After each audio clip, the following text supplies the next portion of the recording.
Podcast Q3 Remuneração, um canal acima da média.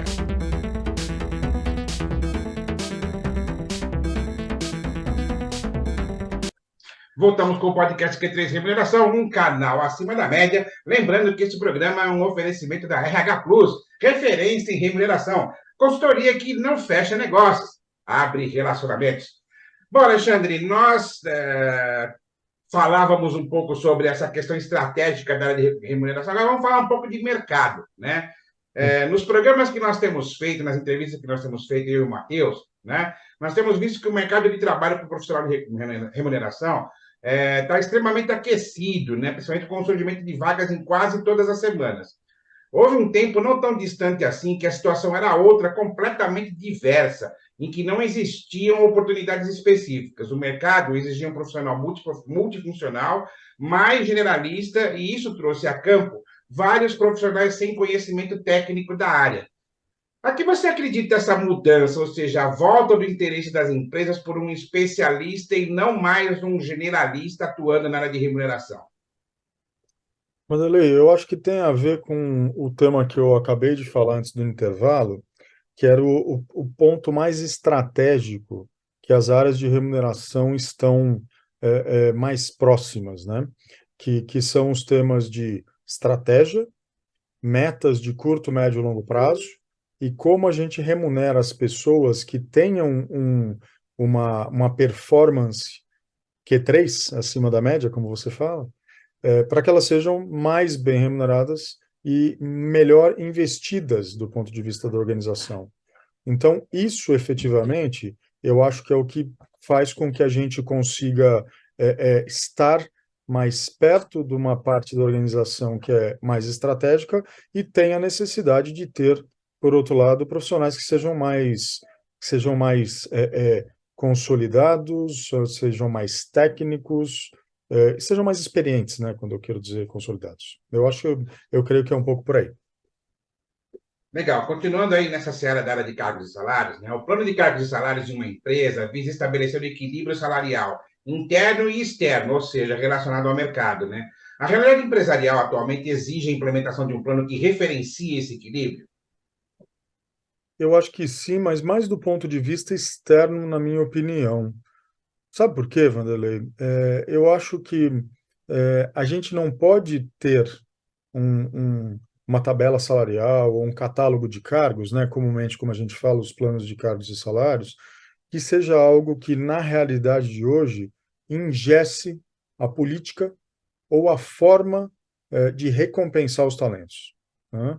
Então, assim, aqui eu divido uma questão de legislação, que é a gente manter remunerações iguais para homens e mulheres, de ter remunerações iguais, porque esse primeiro é um tema legal e um tema que nós não precisamos concordar ou discordar, a gente tem que executar, né? Eu acho que é menos pela lei e muito mais pela questão de equidade em si, né? Por outro lado, a forma de se remunerar os talentos, né, que eu sempre falo, as pessoas de performance mais destacada, essas têm que trazer por si só um fator de diferenciação, né? Porque, e de novo, não estou falando somente do conceito de meritocracia, eu estou falando de pessoas que, notadamente, têm avaliações de desempenho, cumprimento de metas de remuneração variável e entregam projetos e deixam um legado. Para mim, essas pessoas que têm essas 4 características precisam ser remuneradas de maneira diferente. E é nisso que a equidade, para mim, tem que ser mais externa do que interna, porque essas pessoas com essas 4 características precisam ser efetivamente remuneradas de maneira diferenciada. Falando um pouco, já que você estava falando de tabela de cargos e salários, né? Nós trouxemos há alguns programas atrás o Marcelo Garcia, não sei se você conhece o Marcelo Garcia, que é da área de remuneração da Via, né? Que é a Sim. holding aí do. Você deve conhecê-lo, né? E nós falamos muito sobre o uso da inteligência artificial nas práticas e nos processos de RH, né? E ele estava falando que já estava começando a fazer testes, né, do chat GPT para fazer descrição de cargo, né? Eu fiquei curioso e eu também fui dar uma fuçada no chat GPT e pedi para ele fazer a descrição de um cargo simples, né? Cara, o Sim, negócio é muito maluco aquilo. Como é que você vê muito. essa coisa da introdução da inteligência artificial nos processos de gestão de pessoas? Bom, primeiro, é algo que veio para ficar, e no meu podcast eu falei isso semana passada, Wanderlei. É, é assim, se você, profissional de RH, não sabe como o ChatGPT pode te auxiliar a melhorar o teu trabalho, você já está errado. Então, vá buscar de alguma forma entender melhor como funciona e tentar usar isso a partir de amanhã, né? Isso eu sempre falo para todo e qualquer profissional de RH. Mas falando do ponto de vista prático, eu vou trazer dois exemplos. Primeiro, você já trouxe, e eu vou só dar uma dica para quem está nos ouvindo, nos vendo, que é como o chat GPT, ele não é um prompt para você fazer perguntas e ele responder. O chat GPT, você precisa entender como ele funciona para fazer as melhores perguntas. Então, e eu vou dar esse exemplo na descrição de cargos. Nós, como consultores de remuneração, a gente acredita em descrições de cargo, e eu já acreditava isso como executivo de remuneração, Vanderlei, em descrições extremamente simples.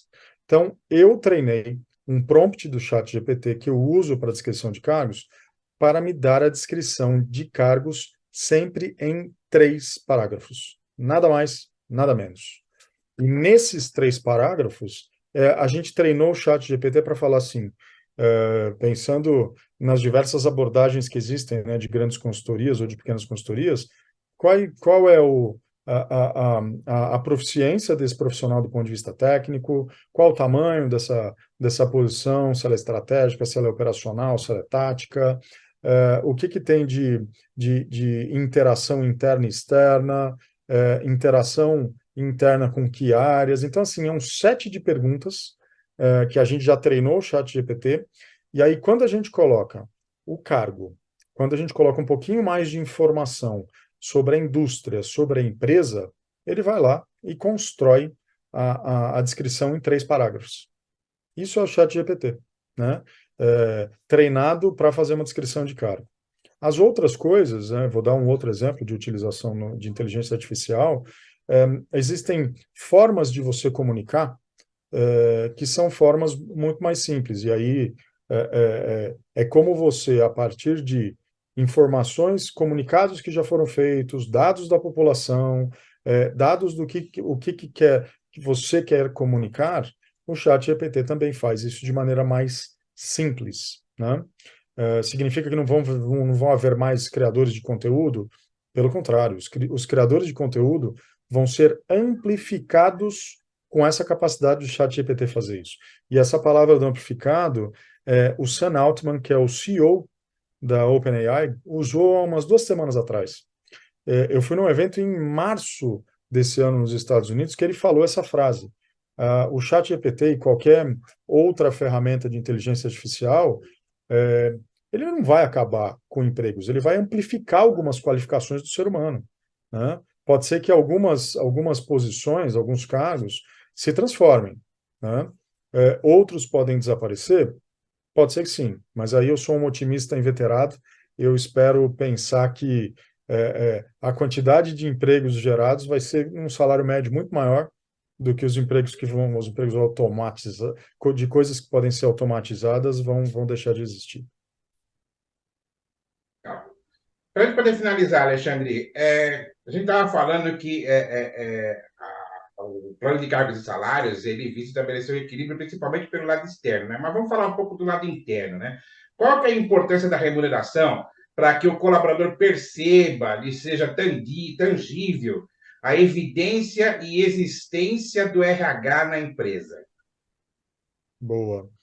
Mas aí eu teria que juntar mais um par ou uma área correlata, que é a área de desenvolvimento organizacional, Wanderlei. Eu não acredito, dentro de recursos humanos, um talento sendo remunerado apenas pelo cumprimento de suas metas, apenas sobre seus legados, apenas sobre o que ele fez, mas sim a potência que ele tem para fazer mais, né? E eu falo potência, eu não gosto de falar potencial, porque para mim a potência a pessoa já tem inerente à sua forma de trabalho, ou aos seus valores, ou aquilo que ela pode entregar. Potencial é algo meio duvidoso. Ah, o Vanderlei tem potencial para fazer aquilo. Ok, mas e se eu disser que o Vanderlei tem potência instalada para fazer aquilo? Ele vai ser visto de uma outra forma, né? E inclusive até do ponto de vista de empoderamento. Vanderlei, eu estou te dizendo, você tem potência para fazer isso, né? Então, por isso que eu acho, Vanderlei, respondendo a tua pergunta, é que assim, a área de remuneração e a área de desenvolvimento, de talento organizacional, aí tem vários nomes, é que precisam dar esse recado para os gestores primeiro, para que os gestores possam dar o recado para a organização de que a sua carreira, de que o seu desempenho, seu crescimento e os seus talentos só poderão ser utilizados se eles tiverem bons resultados e boas avaliações sobre esses dois aspectos, né? O aspecto que é mais qualitativo do ponto de vista de desenvolvimento, de potência, de habilidades que ele tem, e principalmente aquelas habilidades do futuro. E, por outro lado, o quanto essa pessoa está entregando do ponto de vista de metas, está entregando do ponto de vista de projetos, está entregando do ponto de vista de legado, para que essa equação com dois fatores, né, do ponto de vista de remuneração e do ponto de vista de desenvolvimento, está fazendo com que esta pessoa, né, e eu usei várias vezes essa frase porque eu gosto, tenha uma remuneração destacada, uma remuneração acima da média, porque efetivamente esta pessoa, sobre esses dois aspectos, também se mostrou uma pessoa diferenciada. Então, é como reconhecê-la e recompensá-la, né, desde que os resultados que essa pessoa traga para a organização e também para a carreira dela sejam resultados diferenciados. Então, ainda que dá vontade da gente falar só de remuneração, eu gosto sempre de falar dessa dobradinha com remuneração e desenvolvimento organizacional, desenvolvimento de talentos.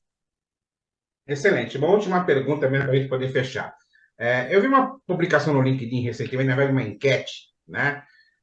Que é uma discussão que nessa rede, inclusive, é muito frequente, né? Que é a remuneração e benefícios como fator de atração, né? Muita gente diz que hoje não é só remuneração e benefícios que são os principais fatores de atração. Eu digo que ainda são, né? Porque assim, você só vai ter uma noção de ambiente, cultura organizacional para quando você já estiver lá dentro. Enquanto você for candidato, você não sabe se realmente aquela empresa é boa para você trabalhar mesmo, né? Então, a minha pergunta para você é essa, né? Remuneração e benefícios ainda são o principal fator de atração de talentos e candidatos, e também ainda fator decisório para que um candidato escolha uma determinada empresa? Eu acho que não, não mais. E quando a gente olha pesquisas ao longo do tempo, eu fiquei na Mercer quase 8 anos, e na Mercer eu peguei essa mudança ao longo do tempo das pesquisas globais que a gente fazia, Vanderlei, que falava assim que remuneração sempre estava em primeiro, segundo, e outras coisas como, e aí eu já vou trazer para o mercado atual, né, o porquê que eu acho que não. Porque eu acho que hoje as pessoas, principalmente das novas gerações, elas não pensam na sua remuneração inicial, em si na sua remuneração que será construída depois que ela entregar tudo que ela quer. Mas eu acho que hoje essa nova geração está muito mais de olho no propósito, no produto que essa empresa tem, na filosofia que essa empresa tem, que são coisas mais, como você bem disse, que ela só vai saber depois dela entrar, né? Mas aí vem um pouco na minha opinião, a força das redes sociais. Um LinkedIn fala muito sobre essa organização. O Instagram fala muito dessa organização.